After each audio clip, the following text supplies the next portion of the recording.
Петър Савов е роден на 25 януари 1961 г. в град Пловдив.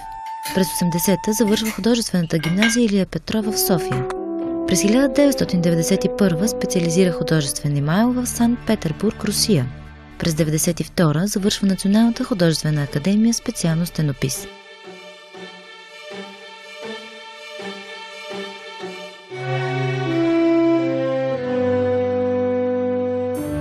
Работи в областта на живописта, монументалните техники и рисунката, като от 2000-та година усилията му са насочени изключително в областта на витража и художествения емайл.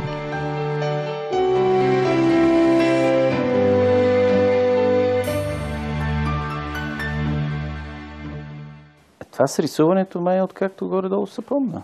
В смисъл, някакъв интерес съм си проявявал от малък. Сигурно съм стимулирали да съм тихо въгъла. Нямам идея. Като малък не бех много бурен. Сега си наваксвам за някои неща. Иначе, живопис, такива работи, те после идват. То рисуването е рисуване като все едно, както е музиката. Па после просвирваш на едно, на друго, на трето. Както си дойде. Това с витража беше част от образованието, после част от изкефването и сега е работа. И гледам да ги съчетавам и трите неща.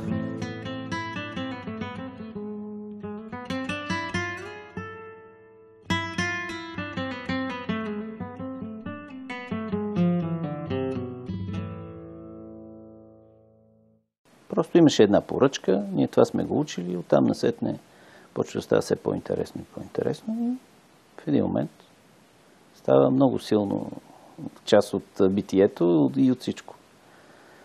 Защото това художника, това не е точно професия.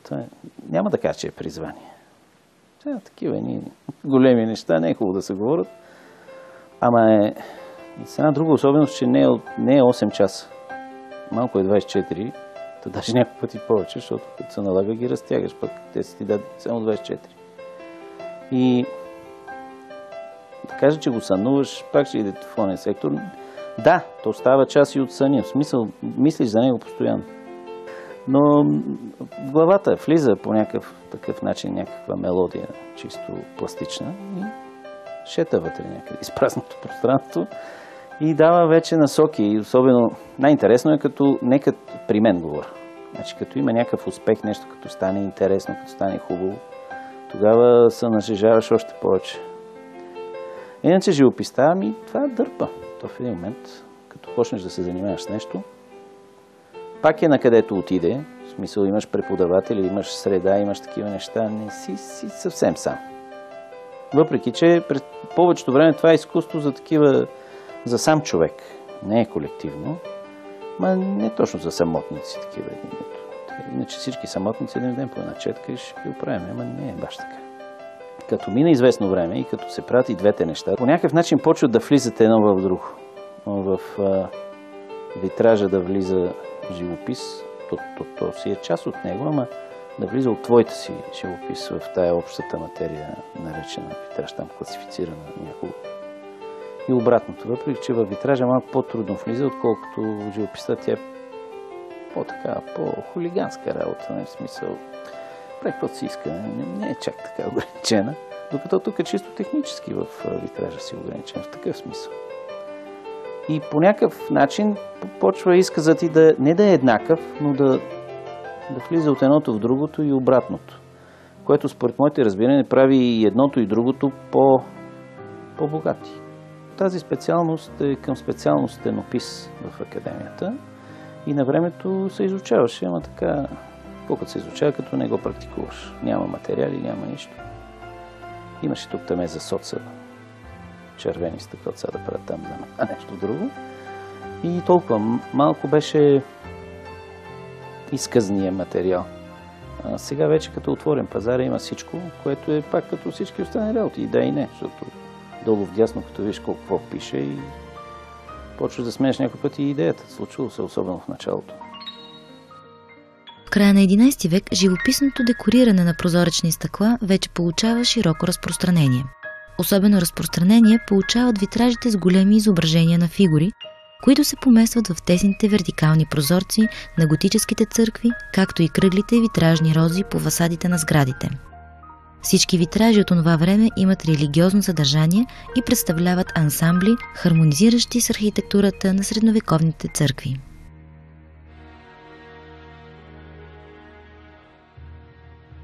Като цяло, като се каже за църквите, то не става просто за нашите църкви, защото в нашите няма. Не е част от традицията. Тук в тия географски ширини, общо взето, шета живописта вътре много сериозно, а там, където не може да шета, там са го измислили. Това общо взето витража, според моите разбиране, от дефекта е станал ефект. Ако те можеха да сглобят едно такова панелче стъклено голямо, дали щеха се занимава с тия малки парченца? То е от това, че няма голямо парче стъкло, пък после вече отива, като погледне човек, че от него могат от парченца да станат така и така и така други работи, защото и мозайките направят от малки парченца, пък голямо парче камък си има. Едното дава вече красота, изказ, богатство, прави нещо. То прави, така в кавички да го наречем, украса. И оттам, както се казва, от дефекта към ефекта, от малките парченца, начин на сглобяване и така нататък, започват да се получават по-едри неща. И тук вече влиза художническото умение, мисъл, правене и така нататък. Така че то като въпрос не може да бъде избегнато, оттам идва. А у нас, като не идва и оттам, откъде ли идва? От тези, с които контактуваме. Това е нормално. Значи има и такъв тип витраж, който е по много топлите земи, който е страшно различен и който имаме и тук у нас в България, но много малко. Това е в Мелник, в Кардополовата къща и в Роженския манастир. И доколкото аз знам някаква църква в Белово, която не съм виждал. Затова не говоря много за нея. Това е арабски тип витраж, там са съвсем други материали, така че това е ходило и по тези земи. За витража може да се говори като за едно такова нахално изкуство. Причината е проста. То влиза заедно с Слънцето.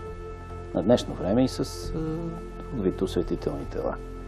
Но когато влиза с Слънцето, нито можеш да го изгониш, нито нещо може да направиш. То е страшно активно, когато е много активно. Тук вече може да се играе с тези неща, да бъде приглушено, да му се дадат друг вид функции, за да може да има и други неща да съществуват заедно. Такова едно е малко тоталитарно в този смисъл. Като се появи, то е, което е хубавата му страна. От друга посока пък едно е как изглежда в 9 часа сутринта, на обед, в 5 след обяд, да дори през нощта на днешно време не е толкова черно, колкото ни се иска и да светят хиляди звезди. Светят хиляди лампи, някои от тях по-малко по улиците. Но като цяло дори през нощта можеш да усетиш част от витраж. Така, от съвсем бледа светлина до унази на обед. И човек, който има такова нещо, вижда, че то си диша и си живее и не 2 часа не е едно и също.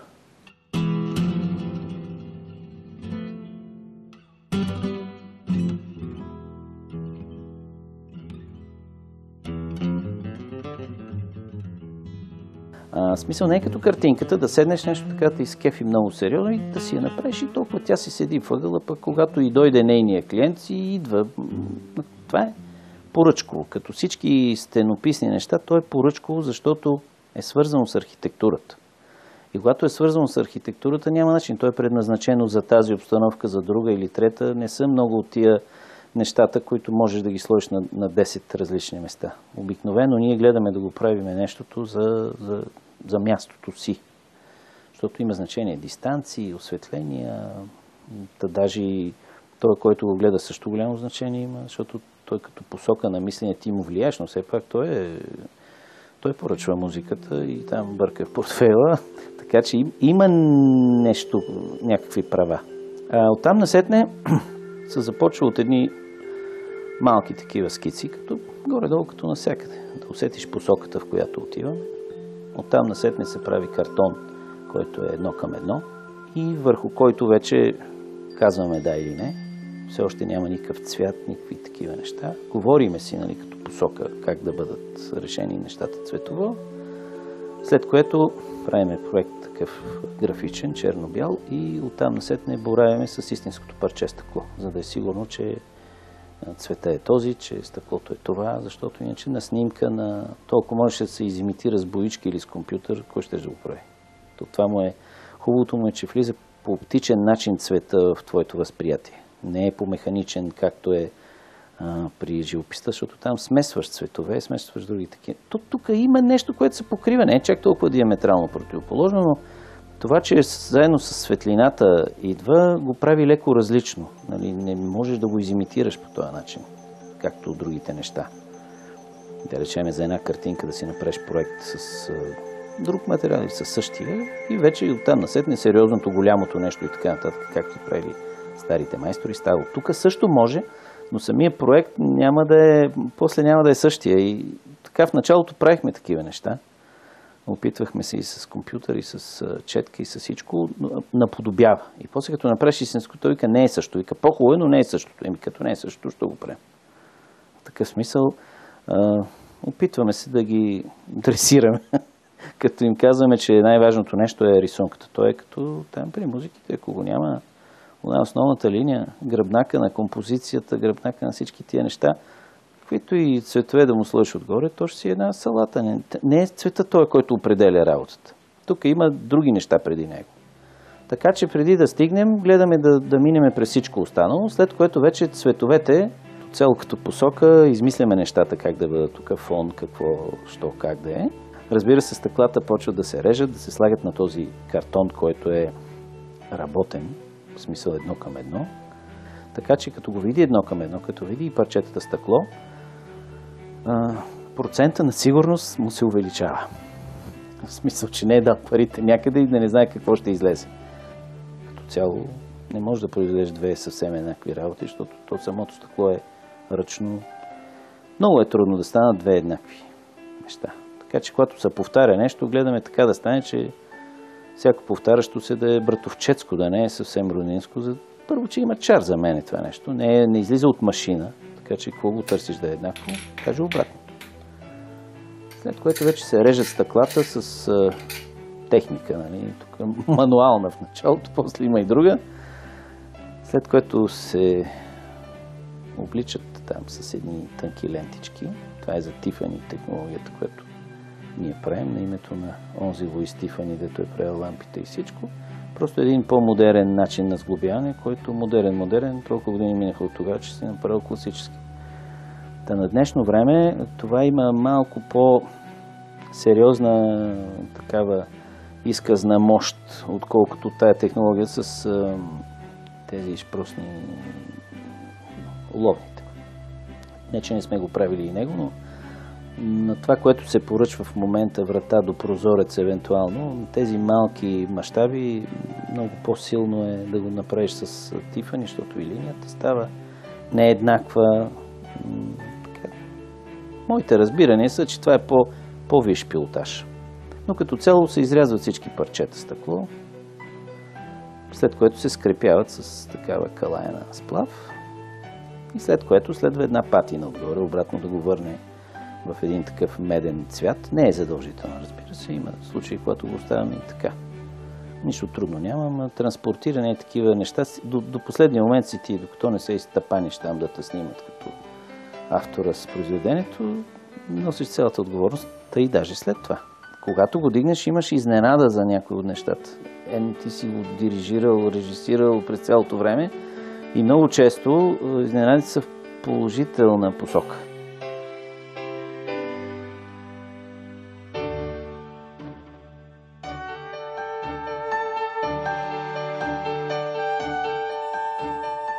Това е стъкло, отцветено в стъкломасата си. Когато още е било топло, там се слагат такива пигменти и то добива такъв или такъв цвят, зависимо от това какви пигменти му се слагат. То е течно. Такава е схемата на правене на самото парче стъкло.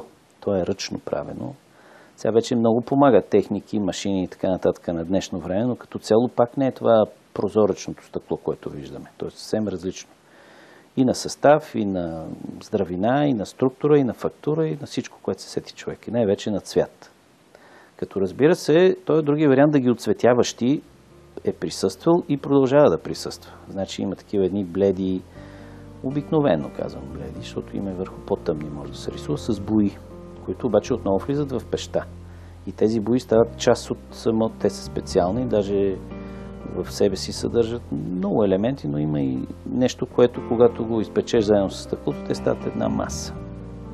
И там вече е още по-такъв пилотаж, защото влиза и рисуването, не е само рязане. И тук при чуж проект може да го изпълни там някой хикс.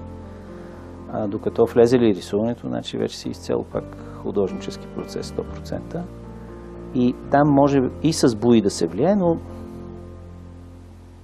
хем е по-ограничено, хем е по-майсторско по някакъв начин. Но съчетаването между всички тия работи тогава вече става истинското произведение. Принципно това, което се прави е, изрязва се парче стъкло от готово парче стъкло. А вече как е направено това готово парче стъкло? Най-често ръчно и сложно и така нататък, което го прави и скъпо, разбира се, много. А на днешно време, вече при по-такива условия съвременни, има и друга технология, фюзинг. На инк е ясно откъде произлизат термините. Там се стопяват парчетата стъкло. Значи те влизат в пеща. Има много подробности, които трябва да знае човек преди да го направи, защото всяко с всяко не може. Това е голямото учение на практика за фюзинга. Но то става все едно един съвременен емайл. Това е парчета стъкло, споени едно за друго. И те образуват вече някаква нова форма, която също може да режеш, обработваш и така нататък. Така можеш да я зададеш предварително при стопяването да здобие такава форма. И там вече става друга игра. Просто те игрите са безкрайни. Имаше и такъв проект в къща Яблански. Така се води, архитектите така знаят, тя е така. Когато го правихме, там имаше 20 квадратов таван с един колега, който сме съпроектанти, а от това съ нататък бехме само ние. Като голямо парче, да. А иначе то беше съставено от 80 и не знам колко по-малки парчета, защото то няма как да бъде едно голямо. А иначе големи, те се правят толкова големи, че да можеш да ги обръщаш, да ги въртиш и така нататък. Такъв смисъл. Няма смисъл безкрайно големи да са, защото после ще стане нещо неправилно при самия монтаж. Не е технологично да са толкова големи. Иначе, като сложност, да, скоро свършихме нещо сложно. На една дама и правихме едни пълни, които бяха с 1400 парченца вътре в себе си. Аз не казвам хубави, лоши или такива, просто така е. 1400 парчета имаше само в лявата част. Са два почти еднакви, като цяло нямаха 2 квадрата, значи по-малко от квадрата имаше 1400 парчета. За сложните там е малко повече, кой аз ли не мога и почваш да правиш едни сложни парчета. Не. Интересното е крайното въздействие. Аз винаги на това разчитам да бъде хубаво накрая. Сега да му кажа, че има 1400 парчета, какво това? Ако то не е хубаво. И 3000 да има, все едно. Нали? С точно тая многотия няма да шашнем никого. Въпросът е как накрая се получава нещо. Може би в целия процес занаята като процент е много голям. Но като крайен резултат, ако сложиш само занаята, точно нищо не става. Има много примери на тая тема.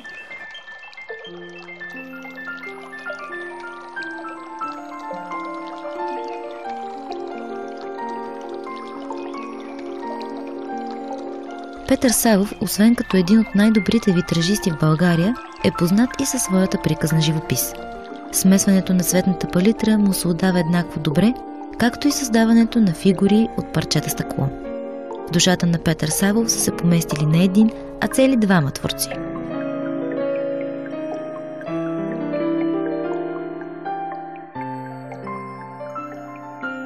Някаква борба, хем не. Другото аз, такова е. На моменти, защото то вътрешния съд, като заработи, нещата са други там. Иначе се защитаеш тук от кого. И като то вътрешния, другия аз, като трябва да каже и той нещо, и тук е много сложно. Някой път на хубаво се надявам така да е. Резултатите са такива, каквито са. Това са моите резултати и аз по някакъв начин като произведение или като деца си ги обичаш, естествено. По някакъв начин нещо им харесваш. Просто по-интимно е. Там по някакъв начин го правиш за себе си.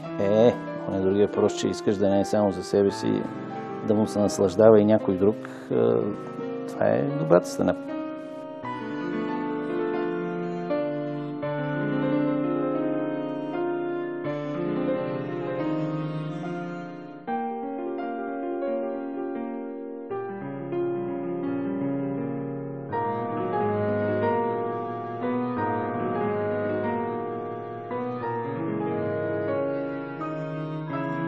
Мисля си, че живописта е едно страхотно изживяване, когато го правиш.